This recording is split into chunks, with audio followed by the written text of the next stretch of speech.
Hello students, good evening. मैं लोकेश मिश्रा आज फिर आपके सामने लोकेश कॉमर्स एकेडमी की तरफ से एक नया हेडिंग लेके आया, एक नया टॉपिक लेके आया हूँ। उस टॉपिक का नाम है फीचर्स और कैरेक्टरिस्टिक्स ऑफ पार्टनरशिप। जैसा कि आपको पता है, कल से हमने अकाउंट्स की ये सीरीज स्टार्ट की है और इस सीरीज का जो दूसरा आज का वीडियो है वो है फीचर्स और कैरेक्टरिस्टिक्स ऑफ पार्टनरशिप। तो इसमें जैसे कि आपको पता है कि अकाउंटिंग के अकॉर्डिंग टू एनसीईआरटी 6 फीचर्स होते हैं। इसमें से पहला है फीचर्स और कैरेक्टरिस्टिक्स ऑफ पार्टनरशिप में पहला है 2 और मोर पर्सन्स। तो किसी भी पार्टनरशिप बिजनेस में मिनिमम 2 लोग तो चाहिए ही। आपको पता है कि जब तक 2 लोग नहीं होंगे तो पार्टनरशिप स्टार्ट नहीं होगी। एटलीस्ट 2 पर्सन तो चाहिए ही। और जो मैक्सिमम करंट सिनेरियो में जो गवर्नमेंट ने अलाउ कर रखा है वो मैक्सिमम 50 पार्टनर्स हैं। जनरल पार्टनरशिप में 50 हैं और अगर आपका नॉर्मल पार्टनरशिप है या बैंकिंग पार्टनरशिप है तो उसमें 10 हैं। ठीक है। At least 2 persons needed to form a partnership। कब पार्टनरशिप को फॉर्म करने के लिए कम से कम 2 आदमी चाहिए। ठीक है। The maximum number is 50 in general partnership and 10 in banking। तो जो जनरल पार्टनरशिप है, सामान्य जो साझेदारी है, उसमें 50 आदमी चाहिए और जो आपका बैंकिंग बिजनेस है उसमें अगर पार्टनरशिप बिजनेस होता है तो उसमें एटलीस्ट 10 आदमी होने चाहिए। मैक्सिमम लिमिट है 10 पर्सन होने चाहिए। ठीक है। सेकेंड है आपका कि जो सेकंड फीचर पार्टनरशिप का वो है एग्रीमेंट। पार्टनरशिप जो होता है वो एग्रीमेंट पे होता है, यानी जो पार्टनरशिप में एग्रीमेंट करते हैं उस एग्रीमेंट को हम लोग पार्टनरशिप डीड बोलते हैं। उसी में सारा रोल्स, ड्यूटीज, रिस्पॉन्सिबिलिटीज, राइट्स सारे पार्टनर्स के मेंशन होते हैं। अकॉर्डिंग टू एग्रीमेंट ही सारा काम पार्टनरशिप में होता है। देखिए, partnership is based on agreement which defines roles, duties, rights and profit sharing ratio. Partnership उस एग्रीमेंट पे बेस्ड होता है जिसमें सारे पार्टनर्स के रोल दिए होते हैं, ड्यूटीज दी होती हैं, उनके क्या राइट्स हैं वो मेंशन होता है और प्रॉफिट शेयरिंग रेशियो उसमें दिया होता है। ठीक है। एग्रीमेंट कैन बी ओरल और रिटन। जो एग्रीमेंट होता है ये आपका ओरल भी हो सकता है और रिटन भी हो सकता है। बट अगर ओरल एग्रीमेंट होता है तो इसमें इन फ्यूचर पार्टनर्स के बीच में डिस्प्यूट्स हो सकते हैं, मिसअंडरस्टैंडिंग्स हो सकती हैं।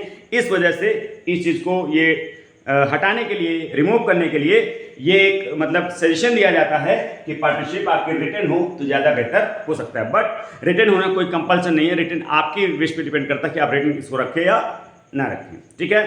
थर्ड पॉइंट है बेटा इसका लॉफुल बिजनेस। जो बिजनेस आपका होना चाहिए कैसा होना चाहिए? लॉफुल होना चाहिए। कोई भी इलीगल या नॉन कमर्शियल बिजनेस है उसको बिजनेस पार्टनरशिप की कैटेगरी में नहीं रखा जाएगा। जो भी आपका बिजनेस है वो लीगल होना चाहिए, साथ साथ में उसमें प्रॉफिट शेयरिंग रेशियो का जो या प्रॉफिट मोटिव इंक्लूडेड होना चाहिए। बिना प्रॉफिट मोटिव के या बिना लीगल बिजनेस के आप अपने बिजनेस को नहीं कर सकते हैं। ठीक है। The business must be legal and profit making entity. एक ऐसी संस्था होनी चाहिए जो प्रॉफिट अर्न करने के लिए काम करे। कोई समाज सुधार का, कोई नॉन कमर्शियल काम अगर आप करते हैं, कोई चैरिटेबल काम करते हैं तो उसको पार्टनरशिप कैटेगरी में नहीं रखा जाएगा। ठीक है। Partnership can not be form for illegal और नॉन कमर्शियल पर्पसेस। यानी ऐसे बिजनेस जो इलीगल हो या जिसमें आप व्यापार की भावना ना हो, जिसमें प्रॉफिट कमाने की भावना ना हो, ऐसा कोई बिजनेस आप पार्टनरशिप की कैटेगरी में नहीं रख सकते हैं। चौथा पॉइंट है आपका म्यूचुअल एजेंसी। पार्टनर्स जो हैं वो एक दूसरे से म्यूचुअली जुड़े हुए होते हैं, एक दूसरे के म्यूचुअल एजेंट होते हैं। दैट मीन्स एक पार्टनर अपने किसी भी काम से दूसरे पार्टनर्स को या दूसरे पार्टनर्स में जितने भी फर्म में जितने भी पार्टनर्स हैं उन सबको बाइंड कर सकता है, मजबूर कर सकता है। और दूसरे पार्टनर अपने किसी भी एक्ट से उस पार्टनर को मजबूर कर सकते हैं या उस पार्टनर के ऊपर प्रेशर बना सकते हैं, दबाव डाल सकते हैं।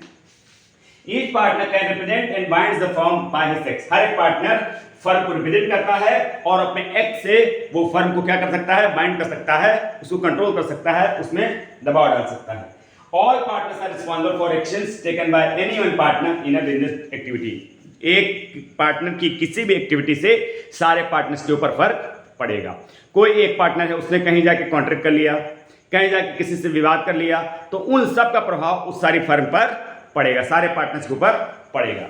नेक्स्ट पॉइंट है आपका शेयरिंग ऑफ प्रॉफिट। जो प्रॉफिट शेयरिंग है वो पार्टनर्स के बीच में ऐसी होनी चाहिए जो कि पार्टनरशिप एग्रीमेंट में पहले से मेंशन होनी चाहिए। अगर पार्टनरशिप एग्रीमेंट में वो चीज मेंशन नहीं है कि कौन पार्टनर किस रेशियो में शेयर लेगा, किस रेशियो में लॉसेस शेयर करेगा, किस रेशियो में प्रॉफिट शेयर करेगा, तो उसके लिए प्रॉफिट शेयरिंग रेशियो क्या होगी? इक्वल होगी। Profit and losses are shared among partners as per the partnership agreement. जो पार्टनरशिप एग्रीमेंट होगा उसी के बेसिस पे प्रॉफिट और लॉस को शेयर करेंगे। अगर कहीं भी इस चीज के बारे में कोई इन्फॉर्मेशन नहीं दी गई है कि किस रेशियो में करेंगे, किस रेशियो में नहीं करेंगे, तो उस केस में सारा जो प्रॉफिट शेयरिंग रेशियो है, जो लॉस शेयर करेंगे पार्टनर्स, वो इक्वल रेशियो में करेंगे। ये भी एक रूल होता है, in the absence of partnership deed profit share ratio is equal. अगर पार्टनरशिप डीड नहीं है तो पार्टनरशिप में जो रेशियो होता है वो इक्वल होता है, चाहे उन्होंने कितना भी पैसा लगाया हो, चाहे उन्होंने कितना भी अपना योगदान किया हो संस्था में, कंट्रीब्यूशन किया हो, इसको छोड़कर। लास्ट है अनलिमिटेड लायबिलिटी। जितने भी पार्टनर्स होते हैं इनकी जो लायबिलिटी होती है बेटा वो अनलिमिटेड होती है। अनलिमिटेड का मतलब क्या होता है? इसका ये मतलब होता है कि अगर पार्टनर्स का जो पैसा है जो उन्होंने फर्म में लगाया, अगर वो कहीं कर्ज चुकाने में कम पड़ जाता है तो पार्टनर्स को अपने प्राइवेट एसेट्स को उस फर्म के कर्ज को चुकाने में इस्तेमाल करना पड़ेगा। ये इसका मतलब होता है।